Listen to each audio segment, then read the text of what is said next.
Eneo lote la Afrika Mashariki imetimia saa 12 kamili asubuhi, ni sawa na saa 1 na saa 11 kamili Afrika ya Kati. Hujambo msikilizaji, leo ni Jumatatu ya Aprili 20 mwaka 2026. Mimi ni Skola Kisanga na karibu katika matangazo ya Amka na BBC. Katika Amka na BBC asubuhi hii, Iran imeapa kulipiza kisasi baada ya Marekani kukamata meli yake ya mizigo yenye bendera ya taifa lake katika Ghuba ya Oman. Kiongozi wa kanisa Katoliki duniani Papa Leo yupo katika siku za mwisho za ziara yake barani Afrika, ambapo wamewataka wananchi wa Angola kuondokana na migawanyiko baada ya miongo kadhaa ya vita vya wenyewe kwa wenyewe. Na tunaangazia nini sasa hatma ya makubaliano ya kusitisha vita kati ya Marekani na Iran, na kama duru ya pili ya mazungumzo yanayotarajiwa kufanyika Pakistan itafua dafu. Iran wanafahamu hawana imani na Marekani. Tunaona Donald Trump anaendelea kuandika jumbe za kashfa katika mitandao yake ya kijamii ya Truth Social. Kimya cha Iran nadhani kwa kiasi kikubwa ni mkakati wa majadiliano, njia mojawapo wa kuweka shinikizo kwa Marekani ili kuondoa ile blockade ambazo zimewekwa katika bandari za Iran.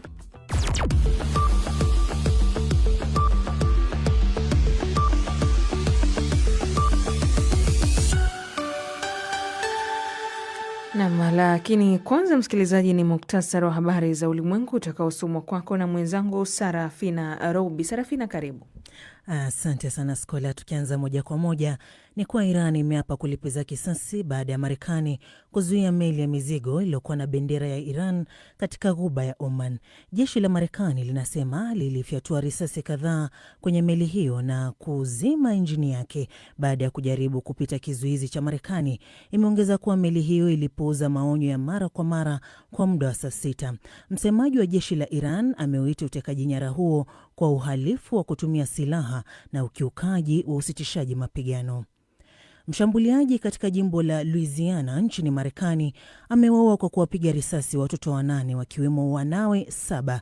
Polisi wanasema mashambulizi hayo yalifanyika katika nyumba 3 katika mji wa Shreveport. Mwathiriwa mdogo zaidi alikuwa na umri wa mwaka 1. Mshambuliaji huyo aliyetambulika kwa jina la Shomar Elkins aliuawa na polisi waliokuwa wakimkimbiza baada ya kujaribu kutoroka akiwa kwenye gari la wizi. Hili ndilo tukio baya zaidi la ufyatuaji risasi wa watu wengi zaidi nchini Marekani kwa zaidi ya miaka 2. Mawaziri kadhaa wa Israel wamefungua rasmi tena Sanur, makazi ya Wayahudi katika ukingo wa Magharibi, ambapo watu walihamishwa miaka 20 iliyopita. Zaidi na Esther Luambano. Familia 16 tayari zimehamia katika eneo hilo, ambapo kama maeneo mengine katika ukingo wa Magharibi ni kinyume cha sheria chini ya sheria za kimataifa.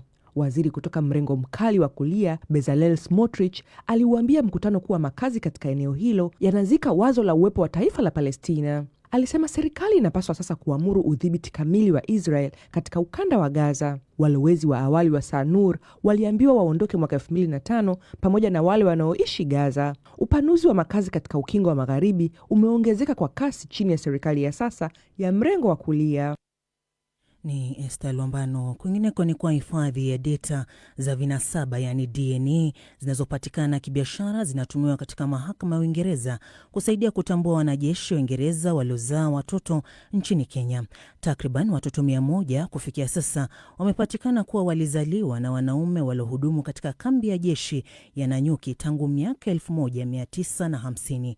Wengine wamekabiliwa na umaskini uliokithiri au kutengwa na jamii zao. Timu za kisheria sasa zinatumia vifaa vya kibiashara vya kupima vinasaba au DNA na hifadhi data za ukoo kuchunguza familia zao. Serikali ya Uingereza ilisema madai ya kumjua mzazi wako ni swala la kibinafsi, ila ilishirikiana na mamlaka ya Kenya. Hii ni BBC. Ni muhtasari wa habari za ulimwengu umesomwa kwako na mwenzangu huyo Sarafina Robi akiwa studio zetu za Nairobi. Unasikiliza Amka na BBC, msikilizaji, kutoka idhaa ya Kiswahili ya BBC ikikutangazia kupitia redio wa shirika mbalimbali. Nchini Tanzania tusikiliza kupitia redio Kwizera kule Ngara, Radio Free Africa pamoja na Radio 1. Kenya ni Most FM na Mwenedu FM. Uganda Radio Paidha, Radio Lira na Radio Kitara. DRC Lizard Radio na Radio Muungano Beni. Internet ni katika bbcswahili.com. Matangazo haya pia msikilizaji kujia moja kwa moja kupitia ukurasa wetu wetu wa Facebook, rambaza tu andika BBC Swahili. Mimi ni Skola Kisanga. Iran imeahidi kulipiza kisasi baada ya Marekani kukamata meli ya mizigo yenye bendera Iran katika Ghuba ya Oman. Jeshi la Marekani lilisema kwamba lilifyatua risasi kadhaa kwenye meli hiyo na kuzima injini yake baada ya kujaribu kupita kizuizi kilichowekwa na Marekani. Msemaji wa jeshi la Iran ametaja hatua hiyo kama uharamia wa kutumia silaha na ukiukwaji wa usitishaji mapigano. Zaidi na Sarafina Robi.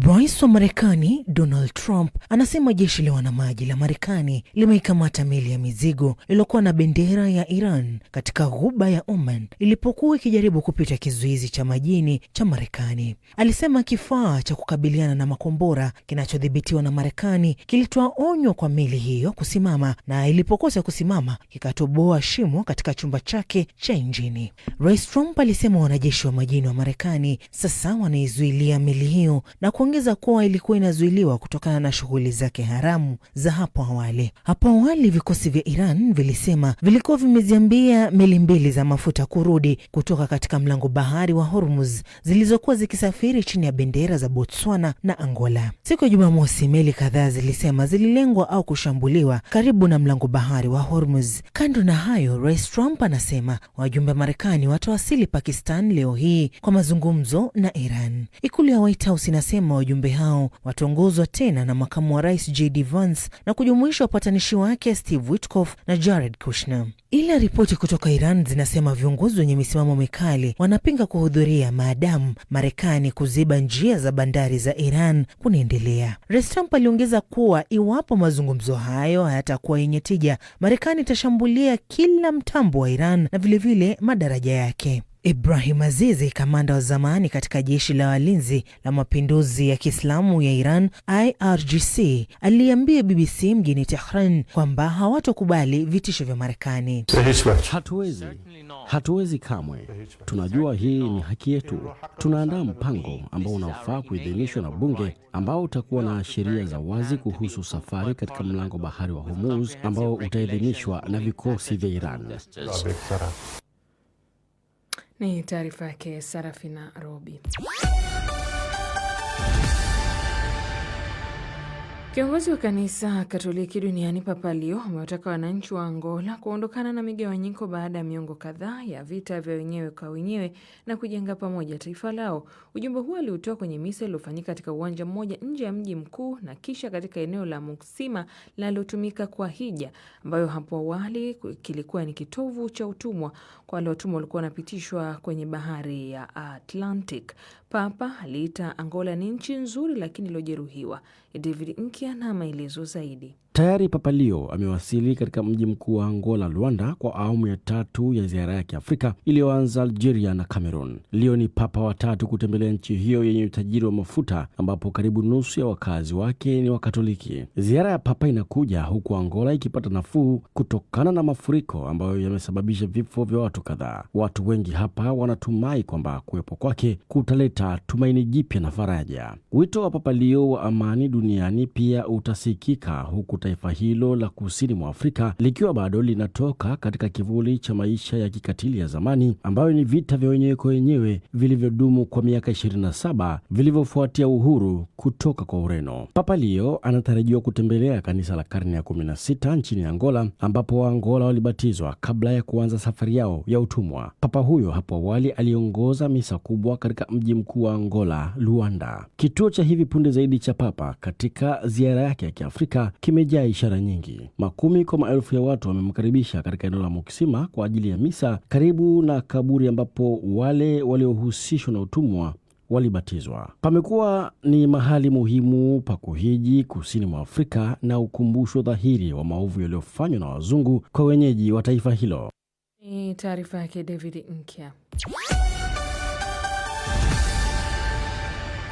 Mashariki mwa Kongo kumejitokeza hisia mbalimbali miongoni mwa raia, waathiriwa wa vita pamoja na wanasiasa kufuatia awamu ya 9 ya majadiliano kati ya serikali ya Kongo na M23.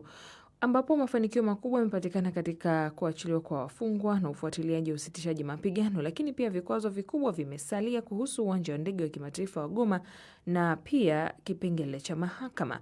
Zaidi ya hayo, kutokana na kuzorota kwa hali ya maisha katika maeneo yenye mgogoro, wajumbe hao wamesisitiza tena udharura wa kuwalinda raia na miundombinu muhimu ikiwemo afya, maji na elimu. Kutoka Goma, Chube Ngorombi ametutumia taarifa ifuatayo. Ujumbe wa Umoja wa Mataifa katika taifa hili la DRC, MONUSCO, pamoja na mashirika ya kiraia yamekaribisha rasmi wimbi la mafanikio ya kidiplomasia kufuatia mazungumzo ya hali ya juu ya Uswizi. Mazungumzo hayo yaliyofanyika kuanzia Aprili 13 hadi 18 yaliwaleta pamoja wawakilishi wa serikali ya DRC na AFC M23.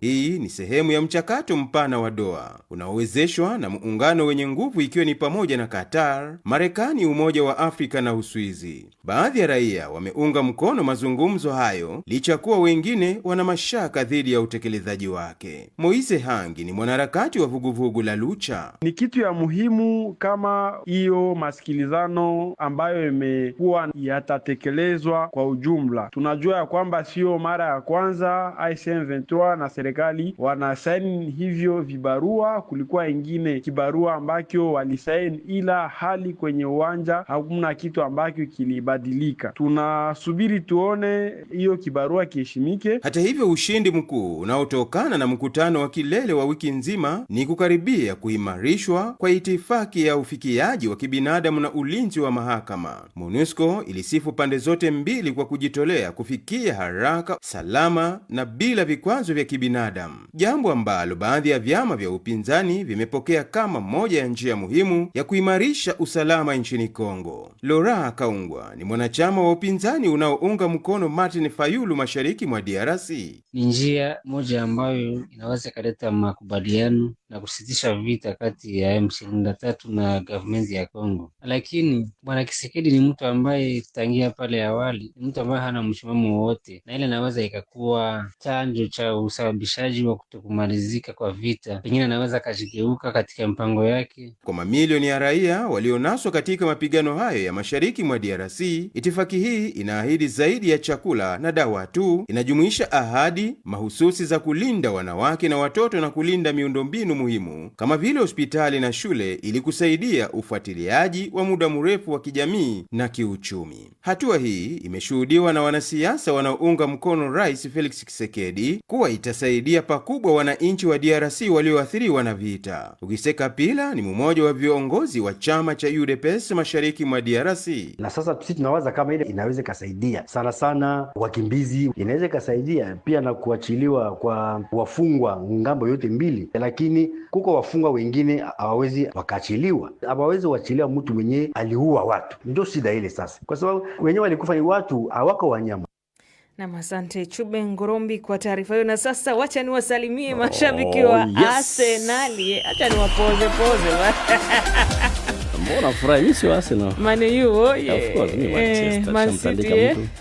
Tende kazi. Sasa skola ligi kwa England imeendelea mwishoni mwa juma ambapo Jumapili kulikuwa ni michezo minne. Aston Villa wakaitandika Sunderland 4-3, Everton wakakungutwa 2-1 na Liverpool, Nottingham Forest 4, Burnley 1, huku mchezo mkubwa zaidi skola akiwa ni kati ya Manchester City dhidi ya Arsenal.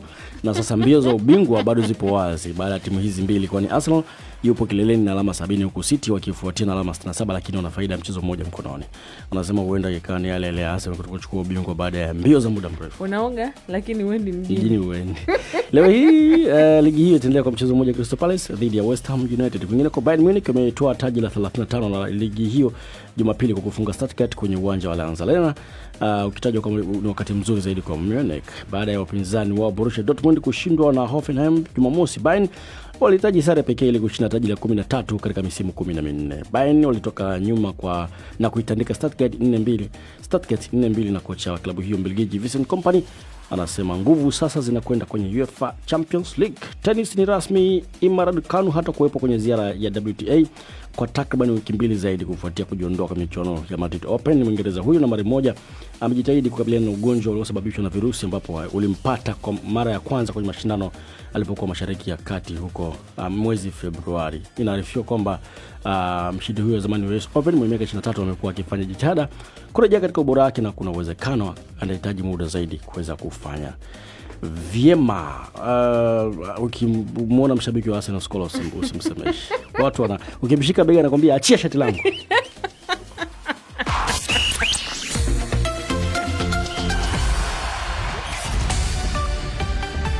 Amka na BBC. Habari kuu ni pamoja na Irani hapa kulipiza kisasi baada ya Marekani kukamata meli ya mizigo yenye bendera ya taifa lake katika ghuba ya Oman. Kiongozi wa kanisa Katoliki duniani Papa Leo yupo katika siku za mwisho za ziara yake barani Afrika, ambapo wamewataka wananchi wa Angola kuondokana na mgawanyiko baada ya miongo kadhaa ya vita vya wenyewe kwa wenyewe. Na tunaangazia nini hatima sasa ya makubaliano ya kusitisha vita kati ya Marekani na Iran, na kama duru ya pili ya mazungumzo yanayotarajiwa kufanyika Pakistan yatafua dafu. Hii ni BBC.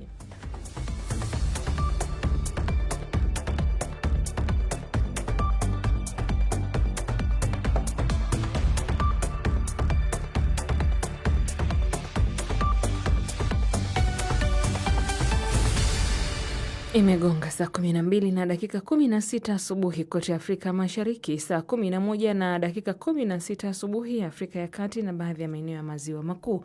Mimi ni Skola Kisanga.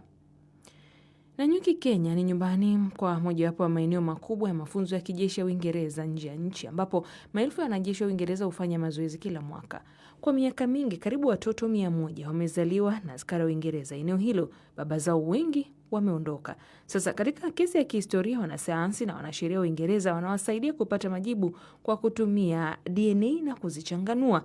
Makala ya BBC Africa Eye inafuatilia Wakenya watatu ambao hawajawahi kuwajua baba zao Waingereza, lakini wanatumaini kwamba huenda watawapata kupitia vinasaba, yani DNA. Na taarifa hii inawasilishwa hapa na Isabella Mwagodi. Ni Disemba mwaka 2024. Kundi la wanawake limefurika katika chumba kimoja nyuma ya mkahawa katika mji wa Nanyuki nchini Kenya.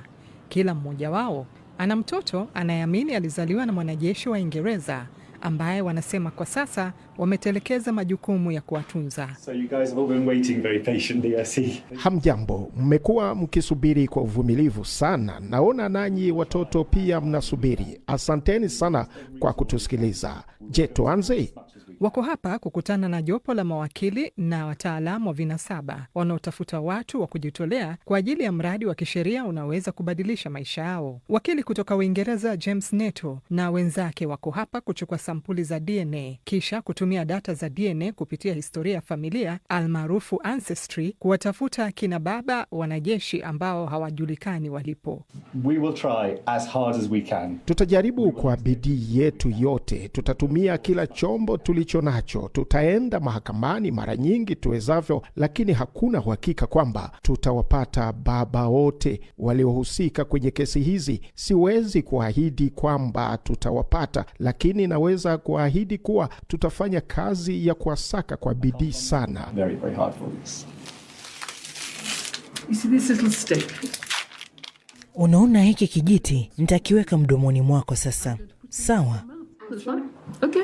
Ni hapa ndipo ninakutana na Kathy mwenye umri wa miaka 18. Anaamini baba yake alikuwa mwanajeshi wa Uingereza na kupitia mradi huu anatumai kumpata. Mama yake Kathy, Maggie, alikuwa anachumbiwa na baba huyu, lakini Kathy alipokuwa na umri wa miezi 7, mwanamume huyo alitoweka. I'm an insomniac. So just lie down, look at this. Sina usingizi, kwa hivyo najilaza tu nikitazama dari. Nawaza kama bado angekuwa hapa, labda maisha yangu hayangekuwa hivi, ningekuwa na furaha. Walitumia miaka mingi wakijaribu kumtafuta, na Kathy alimtumia jumbe nyingi kupitia Facebook kwa miaka kadhaa, lakini hakuwahi kupata jibu. I knew I was talking to a ghost. Mimi niliona nazungumza na mzimu. Niliumimina moyo wangu kihalisi, lakini nilikuwa nikizungumza na mtu ambaye hayupo.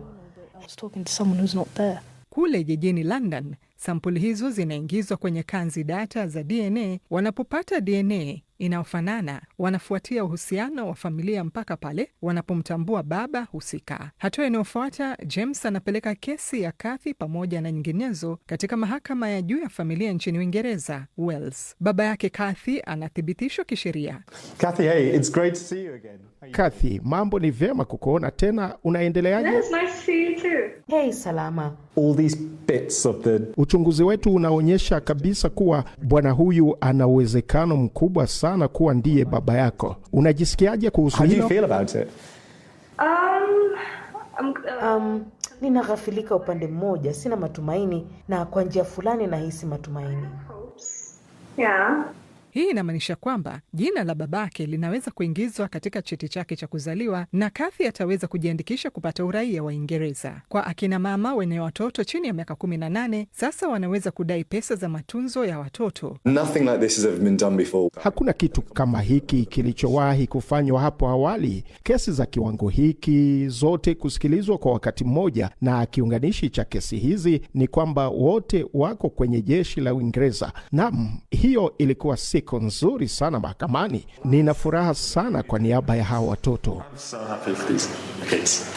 Na baada ya miaka 19 ya ukimya, baba yake Kathy, Phil, anawasiliana naye karibu mara moja. Ananiambia kuwa yote yalianza pale simu yake ya mkononi ilipoibwa na kupoteza namba zote za mawasiliano. Sikuwa katika hali nzuri pia, unajua, kwa sababu nilikuwa ndio kwanza nimerudi kutoka kipindi kibaya sana cha maisha yangu. Nilikuwa sina makazi na ilikuwa kama maisha yananishinda nguvu. Anasema hakuwahi kuona ujumbe ambao Kathy na Maggie walikuwa wakimtumia. Alidhani ni jumbe za kitapeli, na kisha alipoondoka jeshini, maisha yake yaliingia kwenye msukosuko. Phil ananiambia kuwa kupata habari kutoka kwa wakili James Neto ilikuwa mshangao wa furaha. Sikuweza kamwe kufidia muda wote niliopoteza nikiwa naye mtoto wangu, lakini ninachoweza kufanya ni kuweka juhudi zangu zote niwezavyo kwake. Hadi sasa kesi 20 zimeshapita mahakamani na nyingine nyingi ziko njiani. Wizara ya Ulinzi iliambia BBC kwamba ingawa masuala ya kutambua baba na mtoto ni ya siri na binafsi, serikali ya Uingereza inashirikiana na mamlaka za Kenya kuhusu masuala haya. Wanajeshi wote wanasema hufunzwa kuhusu tabia zinazotarajiwa kutoka kwao wanapokuwa kazini katika kambi na hata wakiwa mapumzikoni nchini Kenya. Ni taarifa yake Isabella Mwagodi. Na sasa tuangazie mzozo unaoendelea kule Mashariki ya Kati, ambapo ikulu ya Marekani imethibitisha kwamba makamu wa rais wa taifa hilo JD Vance ataongoza ujumbe mwingine kwa ajili ya duru ya pili ya mazungumzo ya kumaliza vita na Iran huko Pakistan. Teheran bado haijathibitisha kuhudhuria kwake. Vyombo vya habari vya serikali ya Iran vimeripoti kwamba maafisa hawatashiriki, huku kizuizi cha Marekani kinaendelea.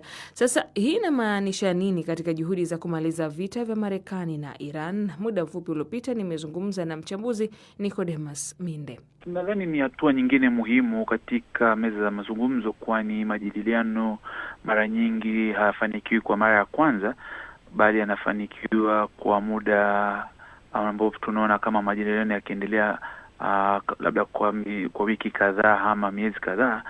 Kwa mimi mtazamo wangu naona kwamba ni hatua nzuri katika kujadiliana ili kusitisha kabisa hivi vita ambavyo vimekuwa vikiendelea zaidi ya miezi 2-3 kwa sasa. Iran wanafahamu kabisa wawe advantage katika huu mlango bahari wa Hormuz na wanaitumia kama leverage, lakini Marekani pia wanafahamu kwamba wameenda wakatumia njia nyingine ya blockade kama mbinu, na nadhani mkwamo huu pia ndio umepelekea mazungumzo yaweze kwenda kuanzishwa upya huko nchini Pakistan.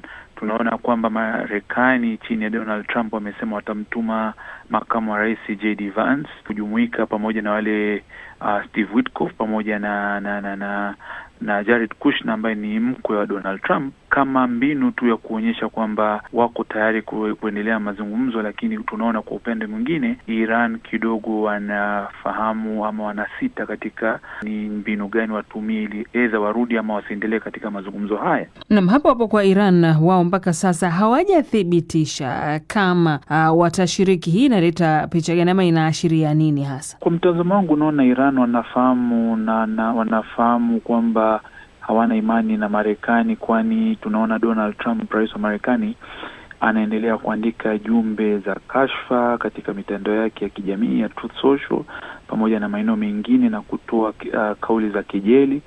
Lakini kimya cha Iran nadhani kwa kiasi kikubwa ni mkakati wa majadiliano, na kama nilipoashiria hapo awali ni kwamba ni njia mojawapo ya kuweka shinikizo kwa Marekani ili kuondoa ile blockade ambazo zimewekwa katika bandari za Iran. Kwa hiyo nadhani ni mbinu mkakati ambao Iran wanatumia, lakini nadhani hatimaye watarudi katika meza majadiliano. Nicodemus Minde, hapo kwenye mbinu mkakati tunaona bado Marekani yenyewe inatishia Iran na inasema kwamba haribu miundombinu ya umeme, lakini pia na madaraja kama hawataweza kufikia makubaliano katika huu msururu wa haya mazungumzo. Sasa vitisho vya namna hii nadhani vinajenga ama vinabomoa pale ambapo tunapotafuta suluhu, hasa wakati huu ambapo vita hii inaiweka dunia pabaya, hasa katika kupanda kwa gharama za maisha na mfumuko wa bei. Kwa mtazamo wangu, Donald Trump anatumia lugha ya kivita na kauli kama hizi kama mbinu mkakati kwa sasa kwa upande wa Marekani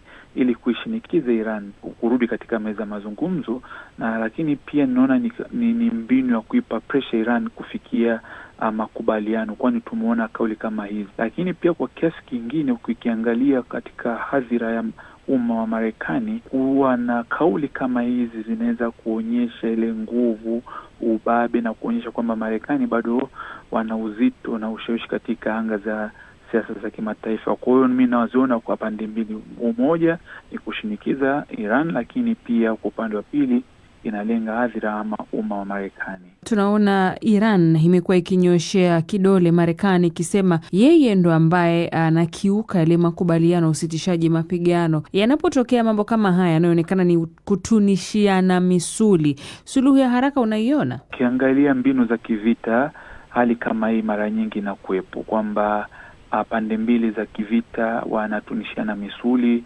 wanapimana uwezo, na tumeona kwamba nilivyokueleza Iran wanatumia hii Strait of Hormuz kama leverage yao, lakini Marekani pia wanafahamu kwamba wameweka ile blockade, kwa ni kama kupimana.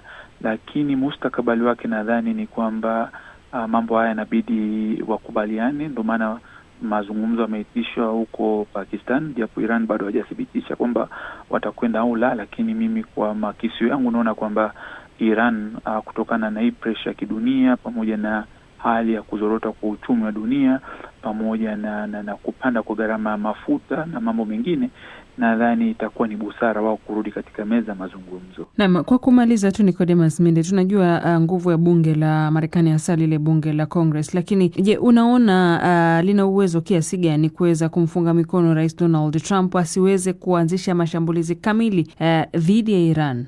Yaani kuna pande mbili, kuna pande ya kisheria na kiuhalisia. Kisheria kusema kweli, Congress ina mamlaka ya kupitia kile tunachokita War Powers Resolution, lakini kwa vitendo uwezo huu ni mdogo, kwani tunaona marais wa Marekani hapo awali, ukiangalia mara nyingi wanaanzisha operesheni za kivita ama za kijeshi za muda mfupi bila idhini ama kauli ambayo inatoka kwa Congress. Lakini tunafahamu kwamba kutokana na ile nguvu ya kisheria ya Congress inaweza kuchelewesha ama kupinga, lakini si rahisi kumzuia kabisa rais aliyeko madarakani kuendelea na mkakati wa kivita. Naam, shukran Nicodemus Minde huyo, tukiangazia kwa pamoja hatma ya vita vya Marekani na Iran, na kama duru ya pili ya mazungumzo huko Pakistan itafua dafu. Na hapo msikilizaji, na tamatisha matangazo haya kwa asubuhi ya leo. Yamesimamiwa na Sarafina Robi, mhariri amekuwa ni David Nkia, na kukumbusha saa 12:30 jioni ni matangazo ya redio ya Dira Dunia. Pia usiache kutusikiliza saa 3 usiku Dira Dunia televisheni. Fundi mitambo ni Esther Luambano. Mimi ni Skola Kisanga na kutakia mwanzo mwema wa juma hili. Kwa sasa, kwa heri msikilizaji.